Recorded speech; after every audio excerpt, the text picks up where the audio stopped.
Hey guys, this is Colin from Blackjack Apprenticeship, and today's podcast is a special one. It's actually from our most recent boot camp, and I was able to lure Anthony Curtis over to the boot camp house to share a bit of his story. So those of you who don't know who Anthony Curtis is, he's a longtime advantage player, and he's always one of the smartest people at the blackjack ball. He's been to the final table a bunch of times. He also runs Las Vegas Advisor and Huntington Press. So Huntington Press is a publisher based out of Las Vegas that has published many of the most important books in blackjack and card counting and advantage play. If there's a great book on card counting or advantage play, it's probably published through Huntington Press. And they are also going to be publishing my book that's coming out here in a few months. And I'm very honored that they're willing to publish my book, and that also he was able to come to a boot camp, see what we do at our boot camps, and share a bit of his story. It's really a fun one. So we'll get right into it. I hope you enjoy. So I've got some questions. We'll start with that, if you don't mind me asking you my questions. Do they know what's going on here? His book is, we just signed a deal. He's coming our way. We're going to publish it. We think it's going to be the next big deal in terms of, we read it, we looked it over, and it's this new style that you guys are, I'm sure, learning about right here, which is, we think is very cool. So I wanted that book more than I let him know while we were negotiating. But I wanted to go with Huntington Press more than I let him know. So it's a win-win. He's a very good negotiator. So if he teaches as well as he negotiates, you guys are in good hands. I'll tell you that. Well, thank you. Awesome. Well, I'm very honored that you're here, and I think it's really cool that you're willing to share a bit with us. But I want to start off with the beginning. How did you get interested in blackjack? Okay. I just said I told you I was from Detroit. And I was just a game player all my life. We played Monopoly for blood, that kind of thing, Risk, short course card games, everything. One day when I was in 10th grade, a friend of the family who was also a game player used to come over. We'd have Monopoly sessions and all. We'd literally play 7 to 10 games of Monopoly in an afternoon. We played like power Monopoly, fast. A lot of deal making, a lot going on. I look back at it now, it was really probability based.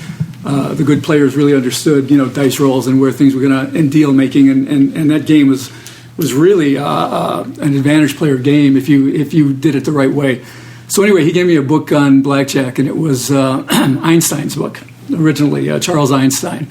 I think it was called How to Win at Blackjack or something like that. And I read it, and I got it. It snapped to me. I understood it, and I went, "Wow, this is cool. This is something that I want to do."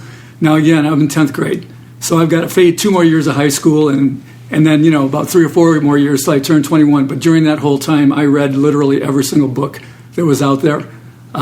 Theory of Blackjack, I read 3 times. And, I read it to the point where I understood every single page, every single paragraph of that book I needed to understand.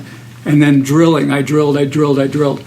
And I was a wrestler in high school. I was a pretty good wrestler, and I got some pretty good scholarships. I ended up at Duke University, actually. But I was still spending more time, even at Duke, looking at blackjack books and studying blackjack than I was studying my own courses. I got another offer to wrestle again at UCLA. I took that. If you notice where I'm going, I'm getting closer and closer to Vegas. And when I turned 21, I had not even graduated college yet. And I dropped out and I came to Vegas. It was interesting because my dad was a university professor at the time. So he wasn't too thrilled about it. But when I kind of told him how it would work and how it could work and so forth, he got behind it. And that's what I did. I never did go back to college. I never did get my degree. I played blackjack and other beatable games. The beatable games, blackjack, poker, video poker, sports betting, race betting. I did those things for, a couple of decades until I finally was too well known and then went into publishing full time. So you said you trained. How did you train? It was serious, stopwatch in hand. Sorry about my voice. I've been talking a lot this weekend, but I would go down into a basement or somewhere where I could be by myself, and I would have decks of cards, anywhere from a single deck to 6 or 8 decks. Stopwatches, pick it up, go, boom, boom, boom, boom. Same thing with flashcards, boom, boom, boom, over and over and over and over again, to the point where I guess I was doing single decks with picking it up and starting they'd be here. I put one aside, I'd pick it up, click, and I was getting through it in 11 seconds. So, I mean, you get to the point where you get it right every time. Same thing with flashcards. You just can't miss. You just can't miss. Go, go, go. You can't miss. And then, believe it or not, pick up basic strategy again. Boom, boom. Make sure you know your basic. So it was very, very much, it was the kind of discipline I kind of used as an athlete to be good. I trained harder than, maybe I wasn't as good as others. I trained harder. And I did the same thing in blackjack. I trained very, very hard. So whatever you do, you've got to know your numbers down flat. Bam, bam, bam, bam. That's great. Good for everyone to hear. How'd you get involved with Stanford Wong? Stanford Wong, that was an interesting one. I came to Vegas in '79. All right, that's when I turned 21. Wong was the big deal then. He was the big cheese. I actually learned I used the 3-level use in the APC, which if anyone asked me right now, should I do that? I would say absolutely not. You should use a single level count or an unbalanced count, something like KO that I publish, or obviously Wong's high-low.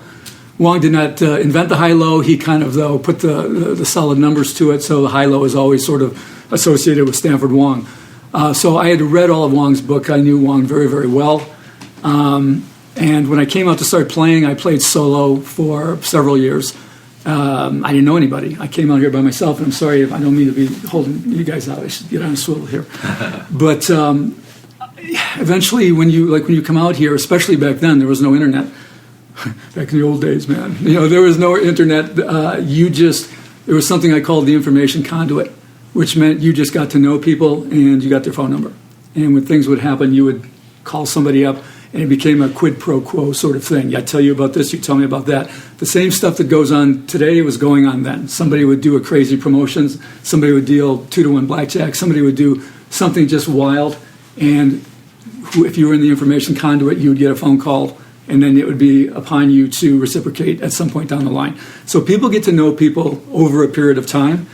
One day I got a phone call, and it was Stanford Wong on the phone. And I was like, no, it's not. It's one of those things. I never met the dude. Never met him.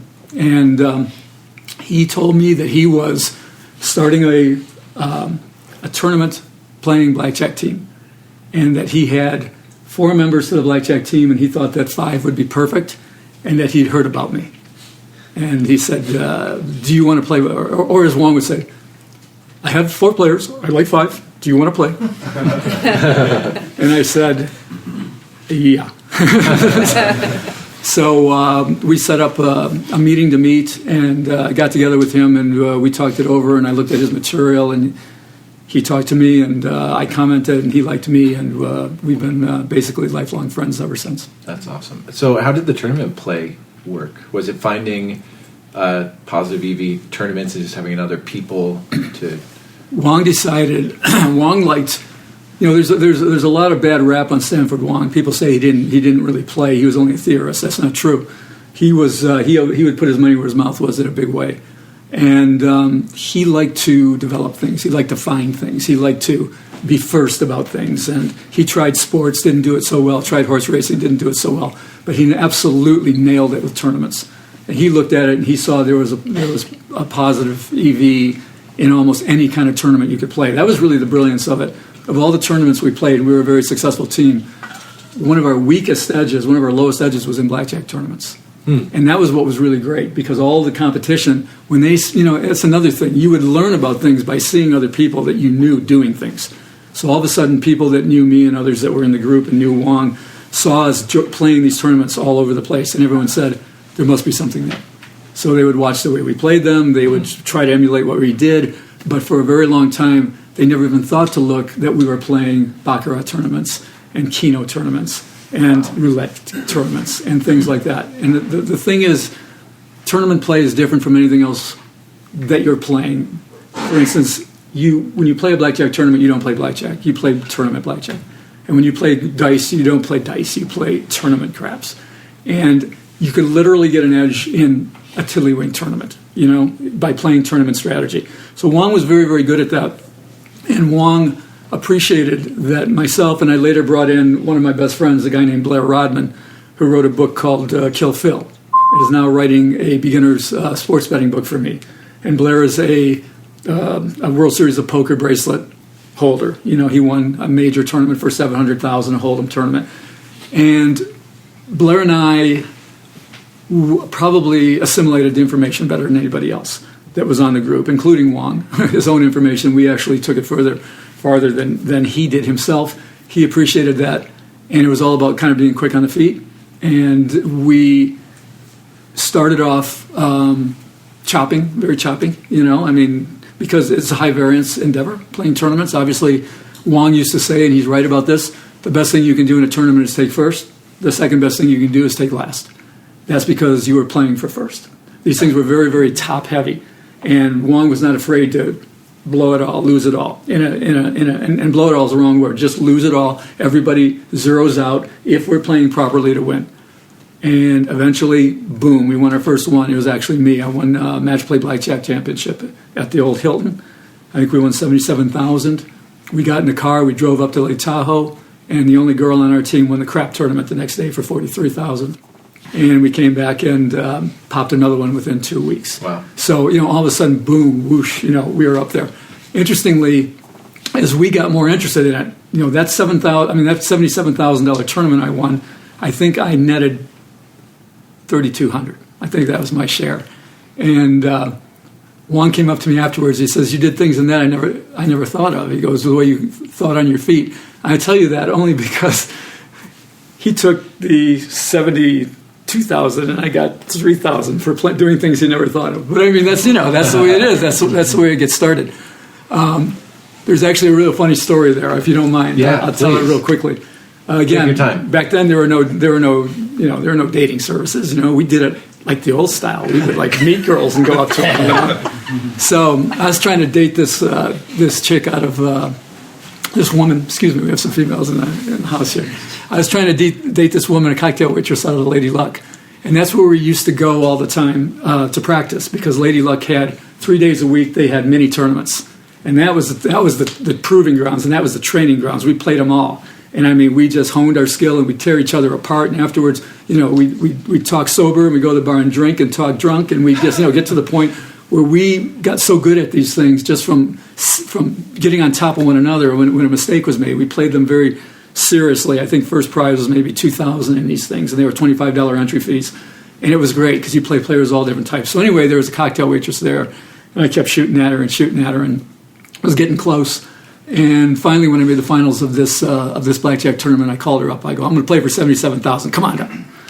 So she's like, all of a sudden, she liked me better. Okay, okay. She comes down, so she watches. I basically ripped this guy up. I mean, it went my way. It just went my way. I could do no wrong. And I mean, I dominated. I won the thing. They gave me the money in cash, and I had it in like a box. And this girl's looking at me with just big old giant eyes, man, And we went to the to the lounge and ordered a couple drinks. And she's talking and I'm talking. And Wong walks up and he goes, "Good job." He takes out a paper bag and he puts all the money in the bag and walks away. And the girl looks at me and says, "What happened?" I have something to explain. But anyway. So anyway, that's how it began. Wong quickly got bored. Once we started winning and doing real well, and he made the lion's share of the money, we all wanted to buy in more. We didn't have much money back then. The players, he funded everything. We actually went to the Bahamas. He put up $150,000 or whatever it was for us to all, or maybe a couple $100,000 for us to enter these $10,000 and $20,000 tournaments. It was crazy. But once he got successful and all his money back and everything else, we all wanted more of it, and Wong wanted to move on to other things. So at that point, that team was disbanded, and I hooked up with another team that was far more notorious. Okay. So team doing what? There we did everything. With Wong, we didn't play that much on the outside. If we found something really good, we would play it as a team, and Wong would do the analysis. And we were the soldiers, kind of, we were the soldiers and would do it. But when we did our own playing, we didn't have a card counting team together, and Wong just wasn't interested in it. So we all played on our own. There was another group that got into what we were doing. It was known as the Alan Brown group. Alan Brown was famous for being one of the two guys that got beat up in the back of the horseshoe. All right, if you look at your history or you've been around it a while, you know that there was a turning point in backroom beatings, and that's when two guys were taken off a table and taken to the back room of the horseshoe, Alan Brown and Barry Finn. And Alan Brown was almost killed. I mean, they busted his spleen. He had to go to the hospital. He almost died. And that was kind of it. From that point on, the beatings were never quite so severe. The horseshoe got sued for a lot of money. They won the case. But anyway, Alan Brown was a real smart guy. He's now one of the biggest sports bettors in the world. And Alan had his team. And he came to me and asked if Blair and I wanted to join his team when he knew we split up with Wong, because they were the first guys in, except for there was a group of about 10 players who were playing these tournaments all over the United States, wherever they would hold them. Well, I mean, all over Nevada and Atlantic City. That's all there was back then. And then in the islands also. We would travel a lot to the Bahamas and Curacao and things like that, where they were holding these tournaments. And there was a group of 10 to 12 guys and girls that had already figured it out on their own. And these guys were really good. And that's when we knocked heads. And when we showed up, they were like, shit. You know, it's almost like, if any of you guys have seen the movie with DiCaprio called The Beach. Yeah. All right, where they find that beach, right, and they're like they're in heaven, and all of a sudden someone shows up to the beach. Yeah. That's what it was. It was like we showed up to the beach. Following us came Alan Brown and his guys, and they were really good. They were very clever. They were very strong. And so we put together this second team, or it was Alan's team. I was the youngest guy on the team. I was the kid, and I was able to play on this excellent team of players, and we did everything. We played tournaments like crazy because the EV was so high. And we knew we could make a lot of money, but we also played on the outside. And we didn't just count cards. We did everything. We tracked shuffles, and we hole carded a lot. And I never had a problem with hole carding. I was always very ethical about the way I played, but I never had a problem with hole carding. It never was wrong to me. If they want to show me, I'm going to look. You know, and that's the way it was. But on that team was also Russ Hamilton. Anybody know the name? You guys never heard of Russ Hamilton? All right, go back and check your 60 Minutes. And the guy who was looking at hole cards when Ultimate Bet Poker Online went down because a guy was stealing money by spying hole cards through the software. Wow. That was Russ. Russ happened to be, of all the players on that team and all the players I've probably ever played with, Russ is probably the best pure card player I've ever seen in my entire life. Pure game player, but mostly cards. But that's because he had a lot of larceny in his soul, man. But we had a monster team. We had Alan Brown. We had a guy named Ed House, who's just one of the best blackjack players I've ever met. Blair, myself, Russ Hamilton, a couple of others, a really good programmer. We were a force. We did it for a number of years. We played concurrently and probably parallelly to the MIT teams that you all hear about. Mm-hmm. You know, when I can guarantee you, when the guys who did Bringing Home the House were playing, when that iteration of that team was playing, we were playing at the same time, and we were making a lot more money than them. I guarantee you that. Mm-hmm. That's awesome. I talk a lot, huh? No, this is great. This is great. What forms of advantage play do you still employ? Well, right now, I really can't play. I can't play blackjack. I'm really not supposed to play any kind of table games. If I play any table games in the pit, I'm pretty well known for that for two reasons. One is we got well known. If you really play, if you play tournaments, you do them well, you're going to get well known. I mean, it's just too high profile. At one point, and this was by no doing of my own, all I did was follow the protocol that we had come up with. But I won what was called the Las Vegas Keno Championship 2 years in a row. And like, how does a guy win a Keno Championship 2 years in a row, right? Yeah. Well, again, I was given a set of numbers by Alan and our computer guys and said, bet this. Bet these numbers. It wasn't the numbers, it was the combinations. Bet any combination of numbers you want. But he gave us the numbers specifically because we only wanted a certain amount of overlap. It was that sophisticated. But mine happened to come in twice. Nothing I did. I did nothing with the strategy. I just sit there like an idiot and put the tickets in. But I got credit for doing that. So you get, your profile rises. And then I began to just sort of look at opportunities in business, in gambling business outside. And I just realized that I'd had a hell of a time in my 20s and 30s being a single guy, being a card counter on the road and doing that kind of stuff. It was just awesome. And now I was getting into my 40s, and it was time to do something more grown up. So I began talking about what I knew to a certain degree to the media with the intention of getting well known as an expert and making money another way, which was publishing, which is what I do now. So I'm not allowed to play any table games because I'm too well known. They act like I'm an ATM. I can just go in there and take out anytime I want. It's foolish, You guys understand the swings, it's the ups and downs of the whole thing. You don't just, pull it out every time you sit down. But I'm very much allowed to play video poker. I'm allowed to bet sports. I'm allowed to basically do anything I'm even allowed to play tournaments. They actually like it when I do. Really? Yeah, they kind of like say, hey, you're sort of a celebrity, and they allow me to do that. Did you guys get backed off from tournaments at all? Yeah, we did. Yeah, we got to the point where we got backed off from certain tournaments, and it went a long time before that happened because we were very respectful to the casino's good players, and that's something I would recommend no matter what you do, is be respectful as you can be to the casino's good players. Don't give them any reason to dislike you aside from the fact that you're taking their money, because that makes it very easy for them to bounce you, and to bounce you in the most unceremonious of ways if they want to do that. I actually one time was called. We would go up to Reno a lot, and the Nugget up there, Johnny Escuaga's had some really good tournaments, and I was actually called at my house by John Jr. Escuaga, and he said, "We can't have you playing anymore. We can't have you playing." And I said, "Why?" The same thing. He goes, "Well, look, we know why." He goes, "You're a very talented player." He goes, "I don't take anything away from you." And I go, I think your customers like me." He goes, "My customers love you." He goes, "I've talked to certain people about it." He goes, "You're so nice to the older people. You're so nice to everybody." He goes, "You do what you do without gloating." He goes, "You're very humble." And he goes, "That's why you lasted so long." But he goes, "I can't have you anymore." So that's my advice. Be as nice as you can. But yeah, we did, and then others also did at certain times. They backed us off after a while. Is there still much EV in tournament play?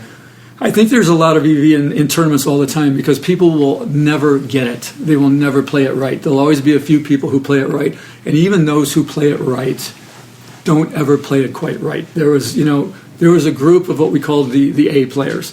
And then there was a group of what we called the B players. The B players were good. You didn't want the B players on your table. You wanted the rest of them. But I mean, for example, one of the B players, we called him Frenchie. All right, Frenchie was he was a French Canadian out of Canada. Frenchie was good.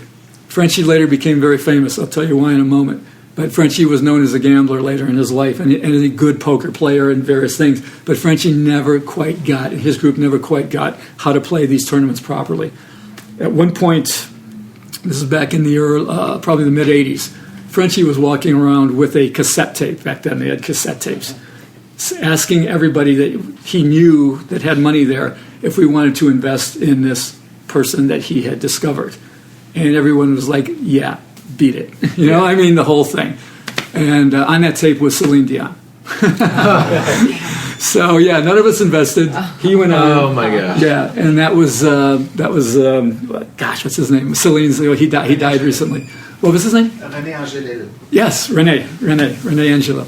And I kind of remained friends with him, basically up until he died. But yeah, he became super wealthy and all that because of Celine. But he was a good tournament player. So that's going full circle to tell you why they're so good. Even guys that get it, even though they watch it, even though you do something to them, you pull a play on them. There's lots of plays in the tournament world, and you trap them and you pull a play. They still never really seem to get it. Either you get it or you don't. So yeah, there's a lot of EV in it, but you really risk your shelf life. Is there like a go-to resource? Without question. I mean, the book on tournament play is Wong's Tournament Blackjack. There's with Casino Tournament Strategy, it's called Casino Tournament Strategy. You have to read that book. You have to absorb it. You have to understand it. The second book that I would say would be the one that I published, which was called Play to Win. And it was kind of a dumb book because the guy who did it kind of wanted a book about himself. He won the World Series of Blackjack, and he won a couple of other big tournaments. His name's Ken Einiger. Kenny was a real good seat-of-the-pants player. And he made some really good moves. He's what I would call the B player. And a little better, he made some really good moves, and he got real lucky, knocked me out on a couple of times, on the way to winning some really big prizes. But he wanted a book about himself. So the first part of Play to Win is all about Kenny Einiger. And he's kind of not like that. He's a really nice guy, but he just wanted this book about himself, like a lot of people do. But I made sure we put something in the back of that book called The Anatomy of a Tournament, victory, I think, or something like that. And that is a very, very step-by-step process of the thinking process of how you go through a blackjack tournament from beginning to end. And there's a lot divulged there. So I would say 2 books. You would read Stanford Wong, you would read Play to Win, And there's a guy named Ken Smith. If you can ever get a hold of anything that Ken Smith has done, read it. Ken Smith was an absolute tremendous tournament player at all levels. So he started blackjackinfo.com. He sold it a few years ago, but I think you can still find his ebooks on tournament play. Yeah, there are ebooks, and you've got, if you really want to get serious about tournaments, and you can win a lot of money. I mean, is there a lot of variance in? You were saying incredible variance. So it might be a difficult thing to do solo. Yeah, tournaments are best played in groups. I mean, when you've got friends, because you pool money, you cut down the variance a lot. You get to knock ideas off of one another, because tournament play is all about quick on your feet. Wow, did you see what just happened? What should I have done? What you did? Here's another. All right, I'll tell you another. You don't mind these stories, right? All right, we would just get on one another. We would watch. Once you made the final, everybody was watching. You were on the hot seat, because everybody's money was in it, and they're counting on you. If you lose, you lose, but you had to play right. So one day, I'm on the crap tournament final table. Partner of mine's on the other side. Two of us make it. There's a little bit of collusion going on there, and but it's the same kind of collusion you would do essentially if you're playing against another good player. He takes one side. One of the best tournament plays is go opposite of the best player, because if you win, you've got a double win because you've knocked out the best player while you won, or you've taken a commanding lead. So the collusionary part of it doesn't really come in until the very end, when you can really lock up spots. Interesting. So this was the only time in my life ever on a tournament table I absolutely blacked out in terms of what to do. I literally I couldn't think, and it came to me. And there's always a lot of pressure, and it's always, you've got to bet fast. And I had a bunch of chips in the rack. And I looked at the table, and to me, it looked like a blur. I had no idea what to do. And they're telling me 20 seconds, 15 seconds. And all I know is we had a saying, when in doubt, put it out. All right, if you ever play a tournament, you remember this. When in doubt, put it out. Get your bullets in action. And I took my chips, and I said, here, here, here, here, here. Everything I had was on the layout. And I looked up at my partner, and he went. He was just on the other side of the So, and then he came behind me, whatever. Well, anyway, we analyzed it afterwards, and we realized that if I'd have left my chips in a rack and done nothing, I'd have had 4 out of 36 rolls. It was a last roll tournament. I'd have had 4 out of 36 to win. If I had done the optimal play, I'd have had 16 out of 36. And doing what I did, I had 9. So I put myself in the middle by putting my chips out there. So it's kind of like, again, whenever, if you guys do get into tournaments, remember, fire your bullets, shoot your money. Don't keep it in a rack. You almost always want to have your money in action. Interesting. So we'll send an email out to you guys after Anthony and I put together Tournament Apprenticeship in about 3 months, because it's really, really interesting. I got a couple more questions, then we'll open it up to a few. So it's interesting, you're saying the top tournament book is not a book you publish, yours is, and then you even said it's not that good. So that kind of is the segue to my question, which is, you have a reputation as, I believe the way Max Rubin put it, is maniacally honest. Was that something that was imparted to you from your parents, or where did that come from? I am honest. I'm really honest in business, and I don't cheat. And I made my decisions with what I did in gambling, what was honest and not honest, and what was cheating and not cheating. My feeling was the idea I came up with, and I'll get back to yours, but the idea I came up with in gambling is that if something had gone to court and the court has ruled it, like hole carding, the court had ruled it legal, then it was legal. And it's not for me to make a decision that it was or wasn't. Never broke the law, never did anything that was illegal. And that's just the way that we didn't. I grew up in a really strong family. We had a very tight family, mother and father together their whole lives, 63 years married, a brother and myself. And I'll be honest with you, I saw a lot of people cheating around me to get ahead, and I kind of thought to myself, I don't think there's anything I can do better than everyone else in the world, but be more honest. So I'll do that. And that was it. It was not religious. It was nothing. It was just, I was like, I don't think I can be the best at anything, but I can be more honest than anybody I know. So that's what I did. And it really got to me to the point where I did not want to jeopardize that long record of honesty. So I do that. And I know that sounds square, and I know that sounds like, probably some of you are sitting back there going, bullshit. But it's true. I do my best. And sometimes I do things that I look at afterward and go, maybe that wasn't so right. But I'm absolutely no saint. But the truth was, I thought, and this goes all the way to like never cheating on a girlfriend or anything like that, because I was like, that's so easy to do it. Everybody does it, so I'm not going to do it. So that's great. No, I thought that was really interesting and not advanced play related, but it kind of still is in some ways how you want to approach. Well, it is related because it gives you opportunities. When you get a reputation like that, the opportunities that have come my way, both in publishing and before that in playing, that's one of the things Wong said to me. He goes, I heard you're very good, and I've heard you're very honest. And I mean, way back then, that was, that's a reputation that will go. In this business, there's a lot of creeps, and there's a lot of crap, and there's a lot of things to look out for, and everybody's always worried about everybody. And what's cool when they deal with me, I mean, I guess I've earned it, but they go, we don't have to worry about him. Mm-hmm. And I mean, and that means that if there's going to be an opportunity, that opportunity is going to come your way. And it's really, really paid its way for me in the business world, in publishing. I usually get a shot at the best products when they come out, because everyone goes, I heard about you, I heard you're a good guy to work with. That was absolutely the case. I was asking around, and everyone said, yeah, just go with Huntington Press. Cool. So what are your favorite parts of running Huntington Press? I didn't know there were favorite parts of it. I like the people I meet. I mean, the coolest thing is I've met the greatest players in the world. I mean, I get a call from Ian Anderson, goes, I want you to publish my next book. And I go, great, I'll meet you in Vegas to sign a contract. He goes, oh, no, we're not meeting. I go, then I'm not publishing. I go, I'm meeting you, bro. And he did. And then we became good buds. And I see him whenever he comes to town, which is almost never anymore. But, I met and was like just about best friends with Peter Griffin. I mean, I work now with Arnold Snyder, who does stuff for me. I'm like I say, lifelong pals with Stanford Wong. I published and am good buddies with Max Rubin. I mean, I've met Tommy Hyland, and I hang with Tommy Hyland. I mean, yeah. Oh, Tommy, I didn't know you were here. I wouldn't have said that. Shit. But I mean, the guys that you read about, hear about, that you admire, you get to be contemporaries with them, and that's why. Cool. Not because of anything necessarily that I did tremendously in the gambling field per se, but because I probably am the best known publisher of gambling books, so that opens a lot of doors. So that's the best part. Awesome. 2 more questions. How the hell do you do so well in the blackjack ball competition every year? Well, last year I got disqualified. I don't know how well I did. I took second like 6 times. I couldn't finish it. I couldn't finish the deal, and then I finally won one.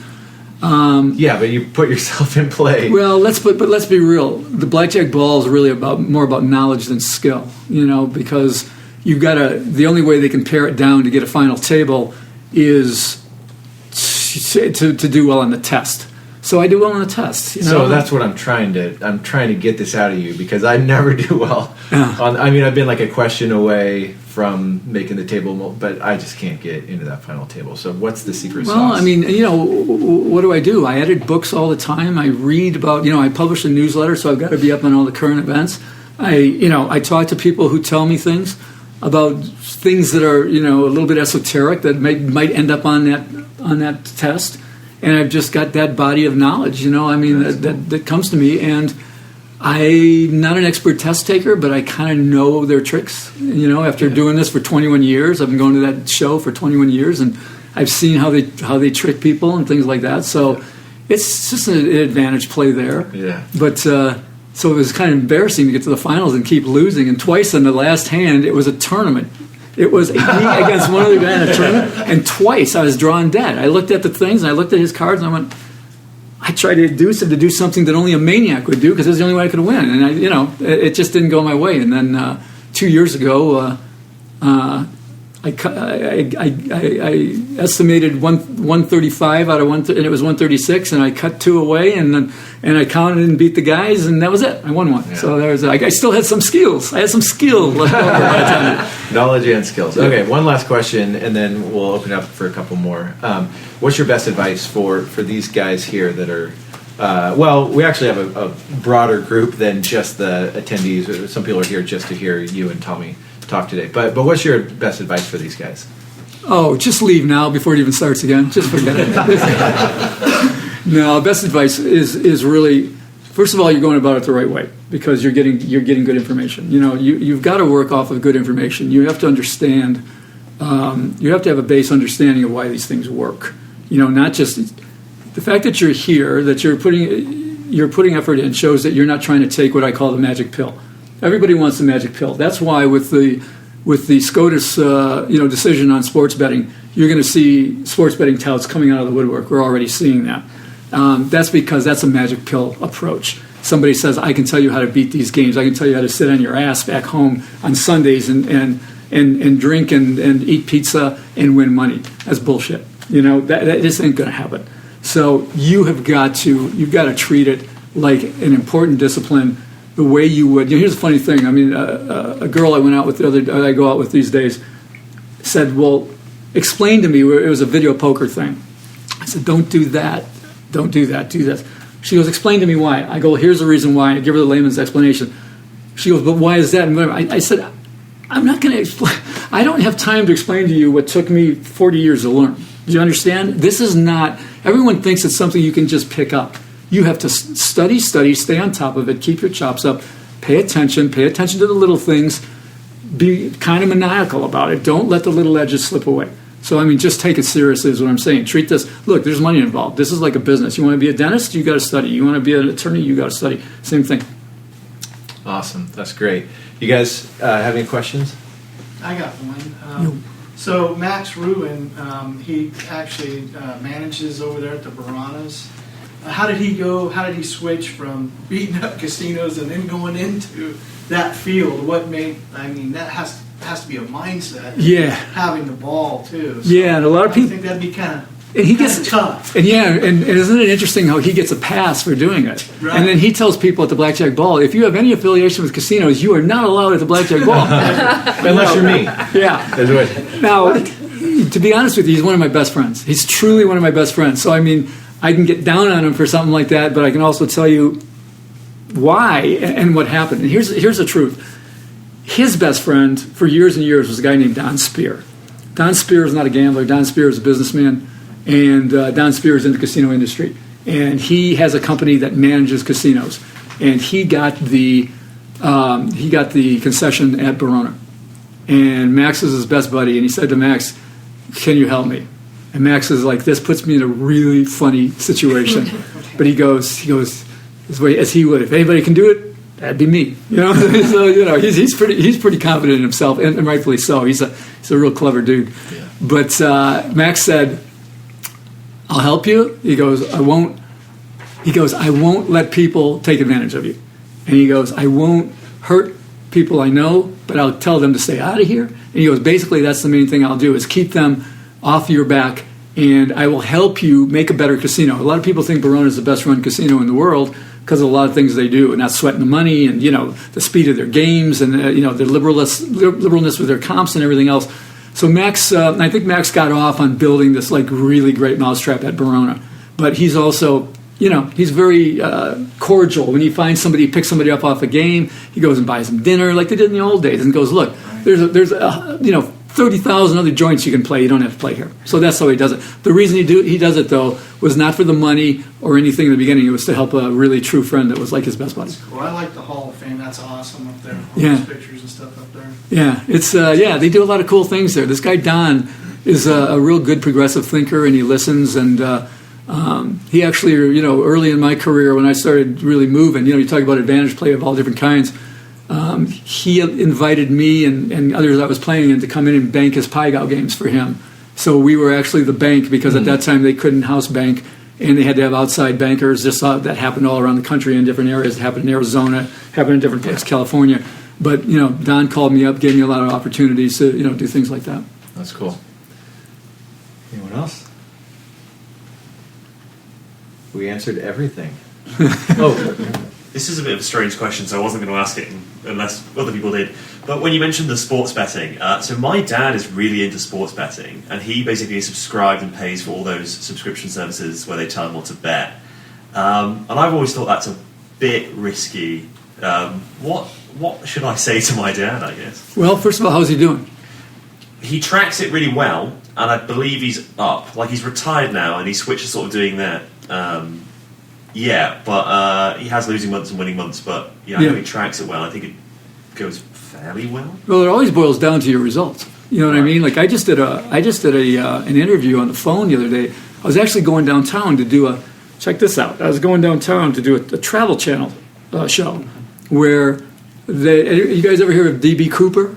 The name D.B. Cooper, the guy who stole the money and jumped out of the airplane. Well, they've got and they had this scenario that D.B. Cooper survived, which but I mean, to say he survived and came to Vegas, and how could he launder $200,000 in $20 bills? So that was what it was all about. But as I was driving down there, I got a call from the RJ Review Journal asking me the very question that you're asking about should people be using touts and what should they and shouldn't they be doing, whatever.